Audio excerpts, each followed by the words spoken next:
ሳሚ አይደለ? አይደለም። እና ማን? እንደ ልጅ ለጠየቀኝ ሁሉ ማንነቴን የምናገር ይመስል። ሰላም ሰላም፣ ውድ ተመልካቾች እንዴት ቆያችሁ? እንዴት ናችሁ? አለን ሁሉ መልካም፣ ሁሉ ሰላም። ዛሬም በአዲስ ቪዲዮ በህሊና ድራማ ክፍል 5 ምዕራፍ 2 ተመልሰን መተናል።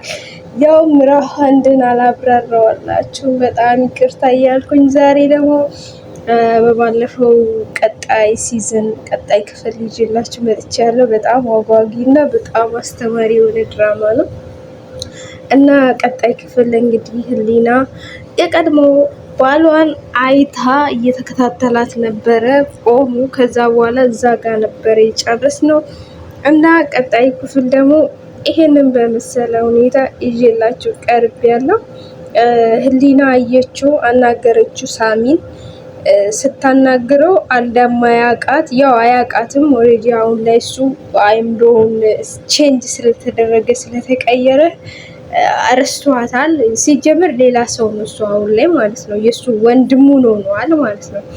እና በቃ በሚያሳዝን ሁኔታ ስታናግረው ምናምን የታክሻለው ምናምን ኮስተር ብሎ ምናምን ከዛ እንደምንም ጓደኛዋ አንተ ማነክ ምንድነክ ምናምን ስትል እናንተ ለምንድን ነው የምትከታተሉኝ አላት። በቃ ተቆጣጡ።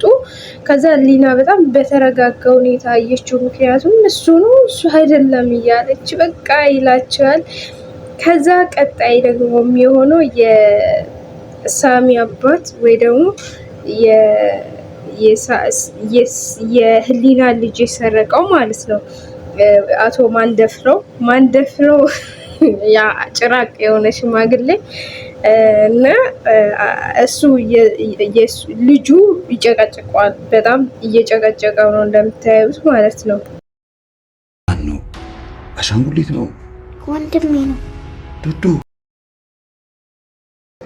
ቅንጭቧን እንዳያችኋት ነው። በቃ ልጁ የወንድሙን አቦት ያደገውን ካላመጣችሁ አልበላም፣ አልጠጣም፣ አልጫወትም። ይሄ ሁሉ ቃል አንተን የገዛሁት ቢለው ቢያባብለው አልሰማም አለ። አልሰማም በቃ ወንድሜ ካልመጣ ሲለው ከዛ በቃ አቶ ማንደፍረው በቃ ወንድም ምንድን ነው የፈለግከው ምናምን ብሎ መጨረሻ ላይ ሲጠይቀው እንደዛ ሲለው ነው እሱን እንዲያመጣው ማለት ነው ቅመም ወይም ደግሞ ሄኖክ የሚባለው ማለት ነው አሽቃባጩ። እሱ ሄዶ እሱን ሰርቁት እንዲያመጣው ወደ ልጁ ጋር እንዲያመጣው አዘዘው። ትዕዛዝ ከበላይ የሚሉት እንግዲህ ይሄ ነው። ህሊና ከጓደኛዋ ጋር ሆና ቢሮ ውስጥ በቃ በጣም እየተነጋገረች እያሰበች እሱ ተቀይሮ ነው አውቆ ረስቶኝ ነው በቃ የሌለው ዝግብ ውስጥ ገብታ እያለች በቃ ጓደኛዋ ራሱ እየሳቀችባት ምናምን የሚገርም ሞመንት ነበረ እና የሚገርም ነገር ነበረ። ከዛ ልቤን በቃ አልቻልኩም፣ ደስታ ይሁን ሐዘን። ምክንያቱም ሳሚ የተባሉ ሞቷል ተብሎ ነበረ ፓርት የመጀመሪያ ክፍል ላይ ማለት ክፍል 1 ላይ ማለት ነው። ሞቷል ተብሎ ታሪኩ ተቀይሮ ነው አሁን የተጀመረው ማለት ነው ክፍል 2 እና ከባድ ነው ብቻ በቃ ልቧ ምናምን እያለች እየሳቀችባት እንግዲህ እሷ መልስ መስጠት አችልም እዚህ ጋር ማለት ነው። የሆነ ችግር አለ ምናምን እያለች እያሰበች ህሊና ስልኳ ይደወላል። ልክ ስልኳ ስታነሳው ሳሚ ነበረ የደወለላት። ሳሚ የቀድሞ ፍቅረኛዋ። ከዛ እንገናኝ ምናምን አላት መሰለኝ። በቃ ተቀጣጠሩ ማለት ነው ሊገናኙ ፏፍሽ በተንተን ሌሉ ነው።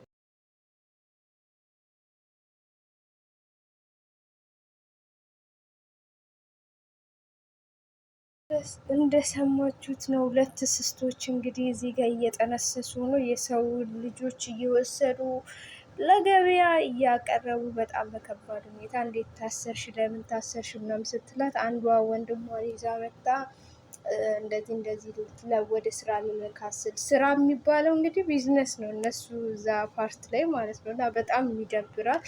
ያው ይሄ ድራማ አስተማሪ ነው እና ከዛ ስትላት ጊዜ እና ስራችን ተባለለ ከባድ ነው ምናምን ስትላት ኧረ ወፍ በቃ አታስቢ ምናምን ብላት እያመቻቸች ነው እላቸዋለሁ። በሚገርም ሁኔታ እንግዲህ ያለቻት ነው። ከዛ ደግሞ እዚህ ጋር ቅመም እንግዲህ የታዘዘችውን ለመፈጸም ተፍ ተፍ በት በት እያለች ነበረ። ያው ድራማ እስከመሆኑ ድረስ አስተማሪ ነው ብለን ነው የምናስበው እንጂ ለመደጋገፍ አይደለም። በጣም ከባድ ነው። እንግዲህ እዚህ ጋር ከነዚህ አጥቂዎች ነው የሚባል ነፍስ የሚያጠፉ ልበል፣ እኔ ምን እንደምለው ራሱ አላቅም። ከዛ እነሱ ጋር ተነጋግሮ ምናምን ጨላ ምናምን ነገር ምን ያህል እንደሚከፍሉ ምናምን ነገር በቃ ተስማሙና ቤቱን ምናምን ሊያሳየው ሲሄድ ከዛ ለቴዲ ይደውልለታል። ልክ ለቴዲ ሲደውልለት አላነሳም አለኝ፣ ምንድነው ማድርገው ምናምን ብሎ እየተጨናነቀ ሳለ በቃ ምናምን ጀለስ ወረደ፣ ከመኪናው ወረደ እና ሄደ። ጀለስ ልበለው እንጂና ከዛ ሄዶ ወደ ግቢ ገባ እላቸዋለሁ። ከባድ ነው እንግዲህ የሚፈጠረው ነገር። ከዛ እዚህ ፓርት ጋር ከህሊና ጋር ተገናኙ። ከዛ በቃ እየጠጡ ማለትም ፈታ እያሉ እንደዚህ እያወራችሁ ተከራከሩ ትንሽ ደቂቃ። አንተ ሳሚን ስትል እኔ አይደለሁም ስዩም ነኝ በቃ ተጨቃጨቁ ምናምን ነገር። አይ አንተ ሳሚን ማመን አልፈለገም። ከዛ አይደለሁም ሲል ወሬን ቀይር ምናምን ነገር አለት። በቃ የሚገርም ነው። እዚህ ጋር እንደምታዩት መድኃኒት በእጁ ይዟል። ከዛ በቃ በህሊና በሚጠጣው መጠጥ ውስጥ መድኃኒት ጨምሮ ያው የተለመደውም ማለት ነው። ከዛ ስራውን ሊጫወትባት ሲል እሷ ወደ ወሽሩም ሽንት ቤት ሄዳለሁ ምናምን ብላ ልክ ስትሄድ ለካ እዛ ውስጥ ያው ታዋቂ ናት እና እዛ የሚዝናኑበት ሬስቶራንት ውስጥ ወይም ምን ልበል ብቻ ከዛ በቃ እንትን አደረገች፣ ቼንጅ አደረገች። ሰራተኛ እንትኗ መታ ማለት አስተናጋጇ መታ ልክ ሳያየው እሷ ኮንፊዝ ልክ አድርገው ግላሱን ቀየረችው። ከዛ መጨረሻ ምን እንደሚፈጠር እንግዲህ እናየዋለን።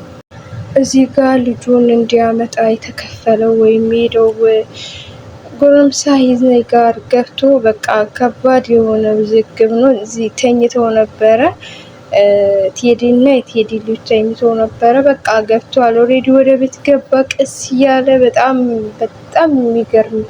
የሚገርም ነው። የዛሬው ደግሞ ለየት የሚያደርገው ህሊና ዛጋ። እዚህ ደግሞ እንግዲህ ቴዲም ልጁን ይወሰዳል አይወሰድም የሚለው ውዝግብ ውስጥ ነን እኛ። ከዛ ህሊና በዚህ መልኩ መጨረሻውን በዚህ መልኩ ተቆጣጥረዋለች። ጎሉን ጣችዋለሁ ተቆጣጥረዋለች ሜዳውን እንደዚህ። እሷን ሊዘረግፋ ሲል እሱ ተዘረገፈ። የእሱም ጥያቄ ይሄ ነበር፣ የሳሚ አንቺ እዛ ጋ እኔ እዚህ ጋ እንዴት ልንሆን ቻልን ብሎ በጣም ውዝግብ ውስጥ እዛ ጋ እንደዚህ ምናምን። ምክንያቱም የእነሱን ቢዝነስ እነሱ ምን እንደሚሰሩ ምን አይነት ተንኮል እንደሚሰሩ ምናምን ዲቴል ስለምታውቁ ማልኮክ ነው ምንድን ነው ምናምን ስትለው ጊዜ በፍጹም በቃ እሱ ሊመልስላት አልቻለም። አንቺ በእንድነሽ እንዴት ነው እንደዚህ ልታደርግ የቻልሽው? ተረጋጋ አለችው። ከዛ በቃ የሌለ በቃ ይሄኛው ፓርት በቃ እኔ በጣም ነው ተመቸኝ። ምክንያቱም እኔ እንትን ይላታል ምናምን ብዬ ነበረ በቃ እሷን ሌላ ነገር ውስጥ ሌላ ኬዝ ውስጥ ያስገባታል ብዬ ነበረ። ግን የሚገርም ነው በቃ በዚህኛው ሲዝን ለየት ነው ያለብኝ። ከዛ በቃ እሷ ነገረችው፣ አባት እንደዚህ ነው አባት እንደዚህ አድርጎ ምናምን በቃ ነገረችው፣ እሱን እንደቀየሩት እንደዛ ምናምን ነገር። ስዩም ደግሞ ወንድምህ ነው ምናምን አባት እንደዚህ አይነት ተንኮለኛ ሰው ነው ምናምን ጀስ እያዳመጣት ነበረ። ምንም ማድረግ አይቻልም። እዚች ጋር ደግሞ የህሊና ጓደኛ የሆነ መልእክት ምናምን የሆነች ከሆኑ ሰዎች ጋር ተቀባብላለች። ግልጽ አልሆነልኝም፣ ግን የሆነ የሚፈልጉትና ለክስ የሆነ ሰሟን ለመክሰስ ሰው ለመክሰስ ቢጠቀሙበትን መረጃ ነው ያገኙት። አሪፍ መረጃ ነው ምናምን እያለች ነው።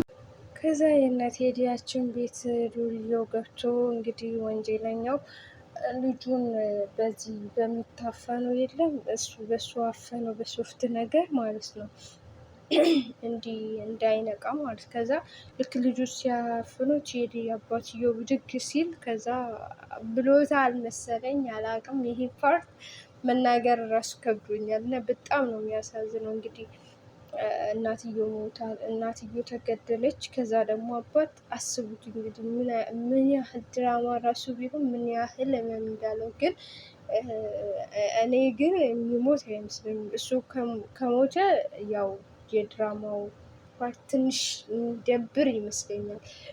ቢያንስ መልፋት መግፋት ምናምን ህሊናን ደግሞ በቃ ፍቅሩን ድሮ ገርል ፍሬንዱ ስለነበር ማለት ገርል ፍሬንዱ ሳትሆን እሱ ይወዳታል፣ እሷ ግን አታውቅም። ሌላ ሰው ነው የምትወደው። ያ ነገር ስላለ እንግዲህ እኔ ባይሞት ባይ ነኝ። እንግዲህ ምን እንደሚፈጠር በቀጣይ ክፍል እናያለን። ሰላም ቆዩልኝ።